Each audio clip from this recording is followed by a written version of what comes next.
The numbers on the contract were wrong, and only one person in the room knew it. He was standing 3 feet away from a $10 million mistake, holding a leather folder and a bottle of Perrier, and no one had looked at him once in the past 2 hours. That was, as always, exactly how Douglas Fenn preferred it. The private dining room on the 14th floor of the Pemberton Club occupied a corner of the building where 2 walls of glass met the Toronto skyline. On clear evenings in November, you could see the lake from here, a dark ribbon of water pressed flat beneath the weight of the sky. Tonight the clouds had come in low, and the city's lights caught in them and turned the whole horizon amber. It was the kind of view that made people feel important. The Pemberton Club had been designed for precisely that purpose. Douglas refilled the water glass at the head of the table without being asked. He had been doing this job long enough that the motions were invisible to him. Step, pour, step back. Maintain a distance of 2 meters unless approached. Never make eye contact with a guest in the middle of a sentence. The table seated 8, but tonight there were 6. On one side sat the men from Kraus Meridian, 3 senior partners in charcoal suits who had flown in from Frankfurt that morning, and now carried the particular exhaustion of people who had crossed 6 time zones to argue about money. Their Canadian counsel, a sharp-faced woman named Patricia Vance, sat at the end nearest the door, and at the head of the table, controlling the evening the way she controlled most things. With a kind of unhurried precision that looked effortless and wasn't, sat Nora Ellison. Nora Ellison had built Ellison's Infrastructure Solutions from a 2-person consulting firm operating out of a rented office in Mississauga into one of the most respected mid-size engineering companies in the country. She was 53 years old and had the posture of someone who had spent years being the only woman in the room and had decided, somewhere along the way, to take up exactly as much space as she wanted. Tonight she was trying to close the largest acquisition deal of her career. A joint venture with Kraus Meridian that would give Ellison access to European infrastructure contracts, worth conservatively $40 million over the next 5 years. The translator sitting to her left was a man named Crispin Lowell. He had been recommended by Patricia's firm, flown in from Montreal, and he held a laminated card from the Association of Language Professionals of Canada. He was 38, polished, and he had been subtly, methodically lying for the past 40 minutes. Douglas noticed it first in the language itself. He had grown up in Guelph, the son of a German-Canadian father who had never entirely let go of the old country. His mother had insisted on English at the dinner table, but his father had insisted on German everywhere else. And Douglas had grown up bilingual in the way that children of immigrants sometimes did, not fluently academic, but deeply fluent in the way that lives inside the body, the way you know a word before you know it. He had studied law at Queen's, practiced corporate law for 11 years at a firm in downtown Toronto, and retired from that career at 44 after his wife died, and he discovered that working 80-hour weeks no longer made any sense to him. He had a daughter in Ottawa. He had a house in the West End that was paid off.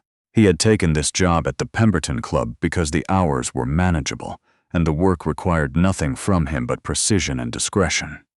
2 things he had always been good at and had never needed to explain. He was not supposed to understand German.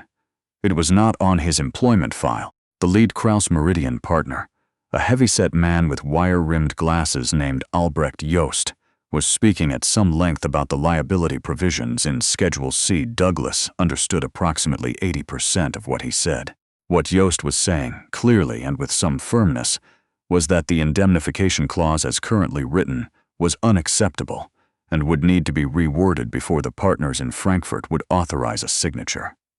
What Crispin Lowell told Nora it meant was that Herr Joost had some minor concerns about the language, but remained optimistic about the overall framework. Douglas set down the Perrier and walked calmly toward the service corridor. He had heard a softening before in the first 20 minutes, a phrase here and there, "Wir sind besorgt," translated as "we're considering" rather than "we're concerned." He had told himself he might be misremembering a word. He had told himself it was not his business. But this was not a softened phrase. This was an entirely different statement. Albrecht Joost had said that the clause needed to be rewritten. Crispin Lowell had told Nora that Albrecht Joost was cautiously optimistic. Those 2 sentences were not in the same universe. In the service corridor, Douglas stood very still for a moment beside a rack of clean linens and looked at the wall. The fluorescent light above him buzzed faintly. Through the door he could hear the muffled rhythm of the conversation continuing. Nora's voice, measured and warm, and then Crispin's version of Jost's response, and then Jost's actual response underneath it, running parallel and invisible. He thought about what it meant to say nothing. It would be easy. The deal might still close. Nora was skilled, and the goodwill in that room was real, and perhaps the discrepancy would surface in the written exchange that followed.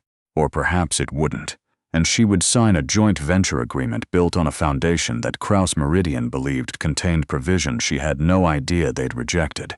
And 6 months from now, when the lawyers in Frankfurt raised the issue again, it would be characterized as bad faith on Ellison's part, and $40 million of European contracts would evaporate, along with Nora Ellison's reputation. He was a server. He was holding a leather portfolio. He pushed the service door open and walked back into the room.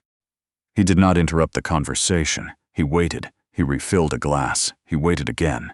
When Crispin Lowell paused to take a sip of water, Douglas leaned down slightly, close enough to be heard only by the person at the head of the table, and said, very quietly in Nora's ear, "Ms. Ellison." What he actually said was that Schedule C needs to be rewritten.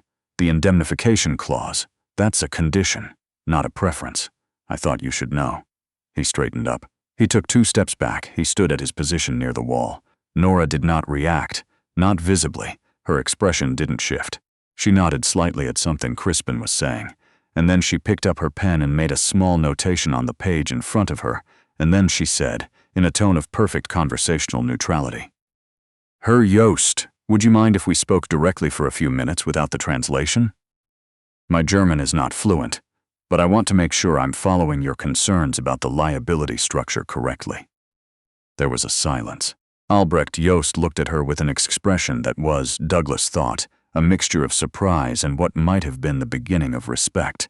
Crispin Lowell's face changed in a way that was almost imperceptible unless you were watching for it. Douglas was watching for it. Nora's German was not fluent, but it was functional, evidently enough so that, once Jost understood she was at least partially following him, he began to speak more carefully, with more willingness to slow down and repeat. Patricia Vance, who appeared to have caught something in the shift of atmosphere, leaned forward with her notepad. Crispin Lowell sat back slightly in his chair, and his hands, which had been resting on the table, moved to his lap. What followed was not a comfortable 40 minutes, but it was an honest one. The liability clause, once discussed directly, turned out to be solvable. Just's actual position was firm on the principle, but flexible on the specific language. He needed the indemnification ceiling to be defined, not open-ended, and once Nora understood that, she knew immediately how to address it. There was a version of this clause that her legal team could draft by tomorrow morning. It was not a concession that would cost Ellison Solutions anything material. It was a drafting issue, the kind of thing that a competent translator would have flagged in the first hour, the kind of thing that had been deliberately obscured. Toward 11 o'clock, the Kraus Meridian partners began put on their coats. The atmosphere in the room had shifted into something warmer and more tentative, the particular quality of a conversation that has survived an unexpected complication and is still, somehow, intact. Albrecht Jost shook Nora's hand with both of his, which was not a gesture he had used at the beginning of the evening. Patricia Vance was on her phone in the corner, relaying something to a junior associate. Crispin Lowell gathered his portfolio and left without making eye contact with anyone. Douglas cleared the table. He was stacking the last of the dessert plates onto the service trolley when he heard footsteps behind him and understood from the sound of them, deliberate, unhurried, that they were meant for him. "I want to ask you something," Nora Ellison said. Of course, he didn't turn around immediately. He set the last plate down and then turned. She was studying him with the particular attention of someone trying to reconcile 2 different versions of the same person. Up close, she was a woman who had developed the skill of reading people quickly and didn't bother to conceal that she was doing it. "How much did you understand?" she said. "Most of it. I grew up speaking German at home. My father was from Dusseldorf." She was quiet for a moment. "And you work here?" "I do. You've worked here long, coming up on 4 years. She looked at him a moment longer. "You practiced law before this?" It wasn't a question. He tilted his head slightly. Patricia recognized you, Nora said. She was a second-year associate at your firm when you were a senior partner. She mentioned it after the Krause group left. Douglas considered this. I didn't recognize her, he said. Though I'm not surprised. We had a lot of second-year associates. She said you were one of the best corporate lawyers in the city. She was very kind. She said you left because your wife passed away. He didn't answer that. He moved the trolley slightly to the left, out of the way of the door. I'm not trying to pry, Nora said. I'm trying to understand what just happened in that room. What happened, Douglas said, is that your translator was working against you. I don't know why.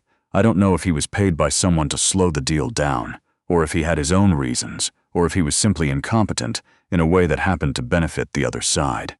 I only know that what Herr Yost was saying and what you were being told he was saying were two different things, consistently, for the better part of an hour.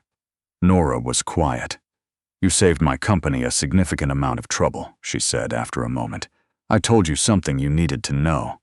You risked your job to do it. He shrugged slightly. I wasn't certain of that.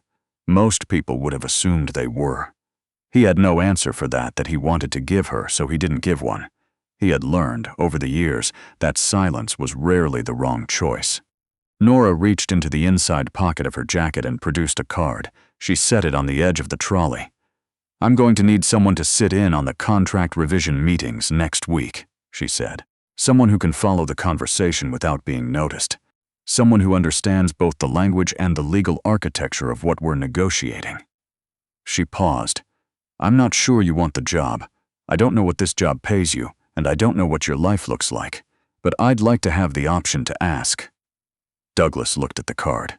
It was heavy stock, cream-colored. Nora Ellison, President and CEO, Ellison Infrastructure Solutions. A phone number, a Queen Street address. I'll think about it, he said. That's all I'm asking. She moved toward the door and then stopped. What's your name, she said. Douglas Fenn. She nodded slowly. Thank you, Mr. Fenn. She left. He heard the elevator down the hall open and close. He stood alone in the private dining room, on the 14th floor, the skyline amber behind the glass, the table cleared and the chairs pushed back in. He picked up her card and held it for a moment, and then slid it into the chest pocket of his uniform jacket, next to the small notepad he carried out of habit from another life. He had not thought in any meaningful way about going back. After Catherine died, the idea of returning to a Bay Street office, the 100-hour weeks, the closed-door negotiations, the particular theater of corporate law, had seemed not just unappealing but incomprehensible. He had sold his partnership stake. He had cleared his office. He had, for about 6 months, done almost nothing at all. And then he had taken this job, partly because a former colleague had mentioned it, and partly because the routine of it, the clear, finite tasks, the physical straightforwardness of it, had felt like something he could do without asking himself why. But he thought about what Nora Ellison had said, someone who understands both the language and the legal architecture of what we're negotiating. He thought about the moment when Albrecht Yost had looked at her, after she spoke to him directly, with the beginning of something that looked like respect. He thought about the word besorged, and the word Crispin Lowell had chosen instead of it, and the $10 million distance between those two words. He turned off the light in the private dining room and wheeled the service trolley toward the kitchen. He didn't make decisions quickly. He never had. Catherine used to say that he was the most patient man she had ever met, and that on most days this was a quality she admired, and on some days it made her want to throw something at him, and that she loved him for both versions of himself. He had found, since she was gone, that the patience remained but had lost some of its original purpose, that it was a tool he still carried without always knowing what he was building. He thought about the card in his pocket. He thought about the room he had just left, and the conversation that had nearly gone wrong, and the particular satisfaction, quiet, unspectacular, real, of understanding exactly what was happening when no one else in the room did. He was not the man who had closed his office door on Bay Street and walked away. He was also not the man who had walked into that office in the first place, young and certain and unacquainted with the ways that certainty eventually runs out. He was something in between. He was someone who had learned to be useful in ways that had nothing to do with being seen.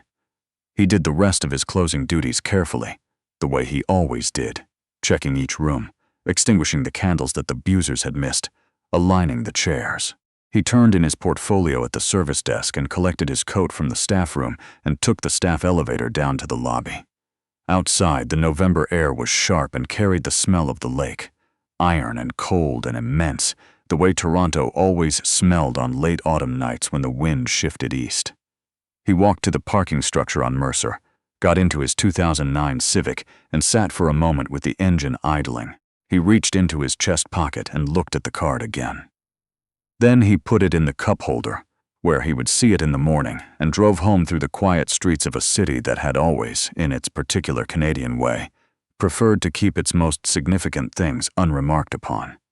He had been one of those things for a while. He thought he might be willing to be one of them again, on his own terms, at his own pace, with the kind of steadiness that came from having already lost the thing you were most afraid of losing. He wasn't certain, but he was, for the first time in a long time, thinking about it.